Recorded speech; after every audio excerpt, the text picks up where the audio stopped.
को तो अभी भी यकीन नहीं हो रहा।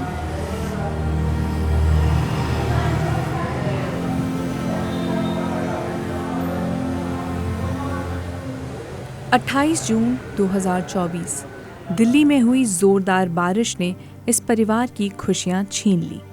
आपको ये तस्वीर तो याद होगी जब Indira Gandhi international airport terminal 1 की छत नीचे खड़ी कैब पर गिर गई। इस कैब के ड्राइवर रमेश कुमार 5 जन के अपने परिवार को अकेले चलाते थे। उनका परिवार इसी सोच में रहा कि उनके पिता घर लौटेंगे, लेकिन उन्हें कहाँ पता था कि अब उनके पिता वापस कभी नहीं आएंगे।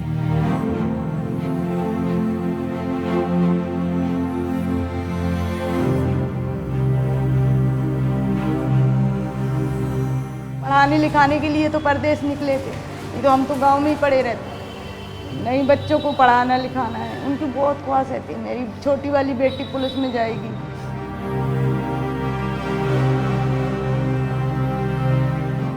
बच्चों की परवरिश के लिए आए थे गांव से शहर, कि जिससे कि उनकी परवरिश बढ़िया हो जाए। अब फैमिली को कौन देखे मैम? अब देखने के लिए मैं और मेरा भाई बचे, और कोई तो है नहीं मैम। मैम एक फादर थे, अब वो तो है नहीं।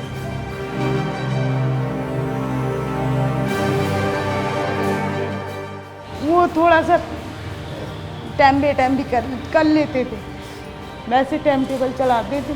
इसके वजह से थोड़ा सा टाइम बे टाइम भी कर लेते थे कि थोड़ा उनकी बहुत ख्वाहिशें तो बहुत बड़ी थी कि मेरे बच्चे लाइक अच्छे बनाए।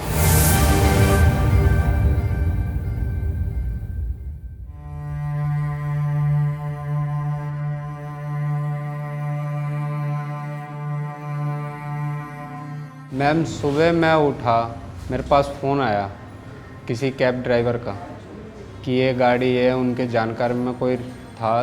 तो अब टैक्सी ड्राइवर हैं तो किसी की भी जानकारी होती है मैम, सब टैक्सी वालों की। तो मैम उनकी जानकारी थी, तो उन्होंने फ़ोन करा कि ये आपकी किसी की हादसा हो गया कुछ, कि उन्हें चक्कर वगैरह आ गए हैं, तो उन्हें हॉस्पिटल ले गए हैं। उन्होंने भी हमें ये चीज़ नहीं बताया कि ये ऐसा हादसा हो गया। बेटे को बताया, मेरे इतनी बात हुई कि एयरपोर्ट पे चक्कर खा के गिरे हैं, आप जल्दी आ जाइए। तो बेटे से बात, फिर बाद में बेटे से बात हुई। मैं तो इतना समझ नहीं पाती हूँ ना, तो उसको बताया कि और आपके पापा ना गाड़ी से उतर रहे थे, गेट पे चक्कर खा के गिर गए हैं और आप आ जाइए। बस इतनी बात हुई। फिर हम दोनों बच्चे, मैं, हम चले गए। फिर ये लोग जा रहे थे, जब भी उठाए इन लोगों ने मुझे बताया कि पापा को चोट लग गई है।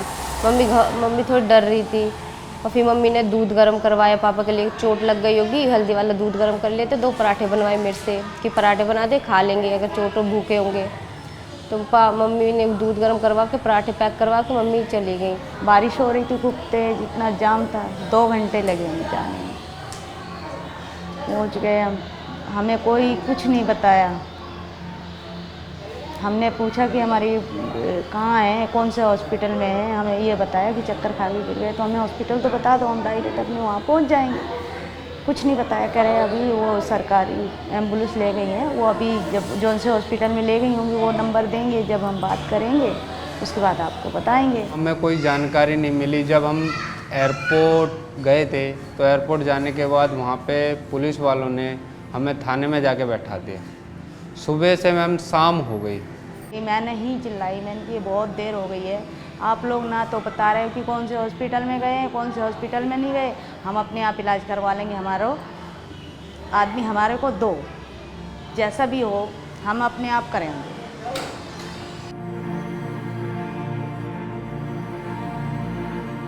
शाम के 4 बजे उन्होंने हमें बुलाया, फिर हॉस्पिटल ले गए। हॉस्पिटल का नाम सफदरगंज हॉस्पिटल है। तो वहाँ ले जाने के बाद वहाँ भी 3-4 घंटे बैठा के रखा। हॉस्पिटल में जाके 1 घंटा हॉस्पिटल में बिठा रहा। उससे पहले नहीं बताया, करे अभी थोड़ा होश में आ जाएंगे, जब बात कर लेना। तब भी आपको यही बताया? हाँ, तब भी यही बताया कि अभी होश में नहीं है, थोड़ा होश में आ जाए तो आप बात कर लेना। फिर काफ़ी देर हो गई। फिर मैंने बोला, मैं नहीं, मुझे होश में हो ना हो हमें देखना है। होश में नहीं है तब भी देखना है तब भी देखना है। तब फिर बड़े वाले बेटे को दिखाया, थोड़ा सा इतना सा चेहरा दिखाया। जब थे ही नहीं तो क्या।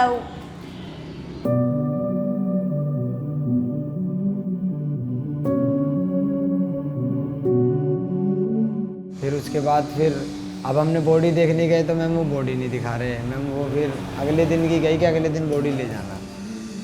हमने कहा ठीक है, फिर और क्या कह सकते हैं मैम, वहाँ तो कुछ। मैं और मेरी बहन थी, घर पे थे हम दोनों, ये तीनों गए थे। इन लोगों ने बाद में बताया हम लोगों को भी, 4-5 बजे करीब बताया हमें कि अब पापा नहीं है।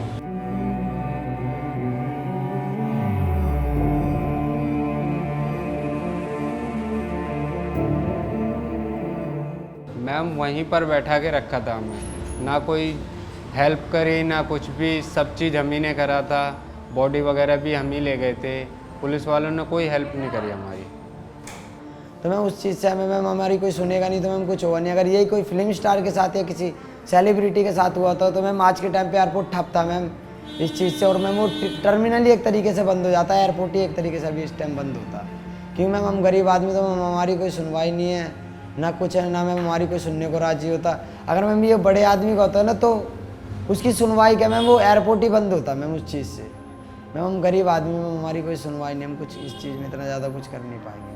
बहुत लोगों की जान गई है मगर उनने छिपाया गया है, छिपाया गया है।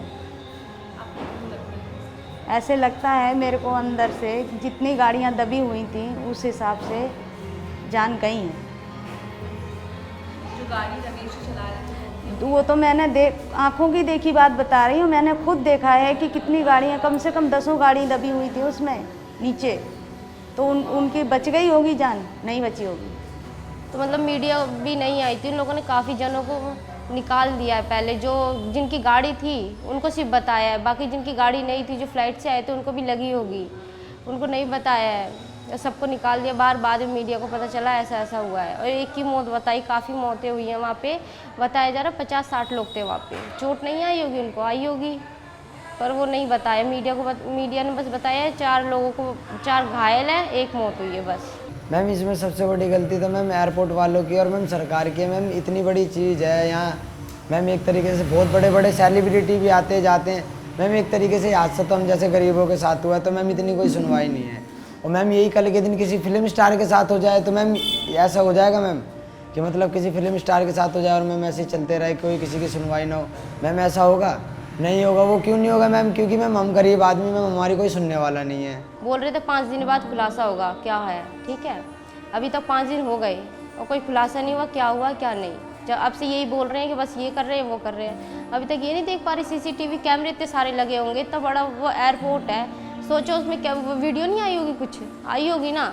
और एक दिन पहले से पानी बह रहा था वहाँ से, तो ड्राइवर को रोक देना चाहिए ना, यहाँ पे बंद कर देना चाहिए। वो टर्मिनल बोलते हैं उसे, तो उसे बंद कर देना चाहिए ना कि यहाँ खतरा है तो यहाँ मत आओ, इसकी रिपेयरिंग हो रही है तो यहाँ मत आओ, खतरा है, कुछ भी हो सकता है।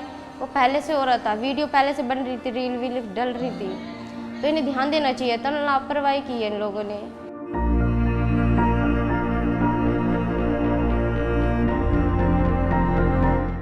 सर मेरी बहन की अभी इसी मंथ मतलब शादी थी, इसी साल के एंड में, तो उसके लिए भी काम कर रहे थे और पैसा वगैरह इन्वेस्ट कर रहे थे। हाँ पापा जाने वाले थे, उन लोगों ने वो लोग पक्का करके चले गए थे। पापा को जाना था, मई में जाना था, पर थोड़ा लेट हो गया था, पर जाना था पापा को भी। मैम पहले तो मैम शादी की मैम पूरी गुंजाइश थी कि बढ़िया तरीके से होगी। मैम अब कुछ पता नहीं मैम कि कैसे होगी कैसे नहीं होगी मैम, क्योंकि मैम अब कमाने वाले 2 बच्चे, मैम पूरा घर देखना है। मैम अभी 24 के एंड में थी मैम शादी, इसी साल में 24 के एंड में मैम शादी। इस मतलब एंड में ही थी साल के, तो मतलब पापा इसीलिए डबल मेहनत कर रहे थे कि उसकी शादी हो जाएगी, उसके बाद भाई की होगी, इसलिए कहते पहले उसके मतलब धूमधाम से करूँगी, पहली शादी थी हमारे घर की।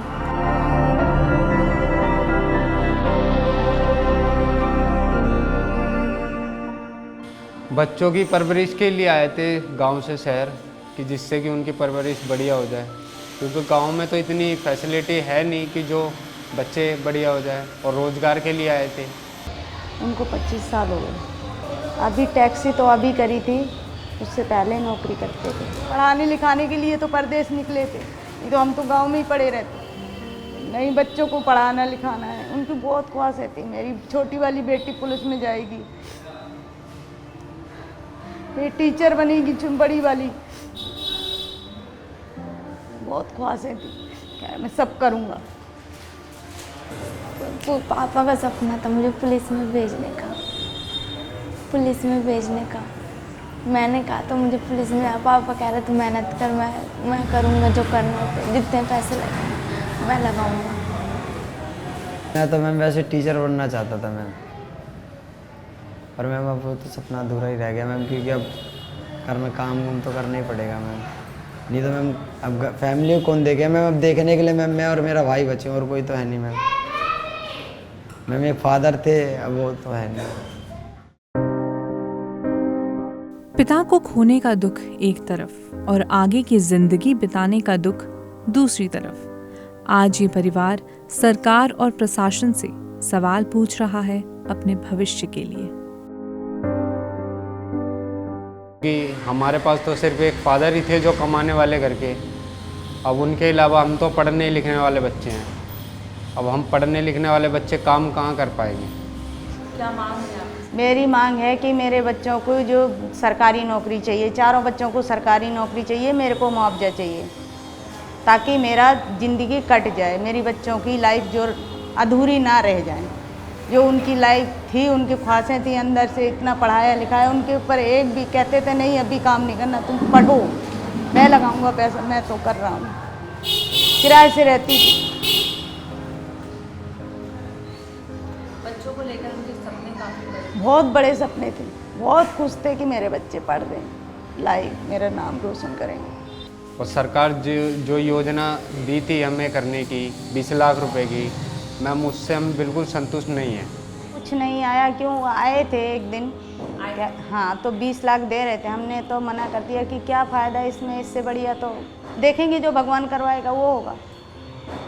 क्यों, हाँ, सरकार इतने में क्या होगा बता दो, आजकल कुछ है? 4-4 बच्चे शादी के लिए हैं, बच्चे पढ़ रहे हैं।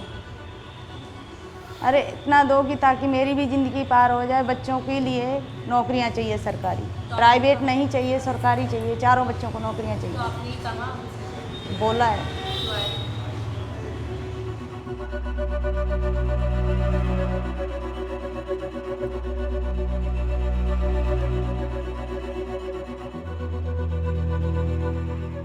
रमेश कुमार महज एक कैब ड्राइवर नहीं थे, बल्कि 5 जन के इस परिवार की नींव थे।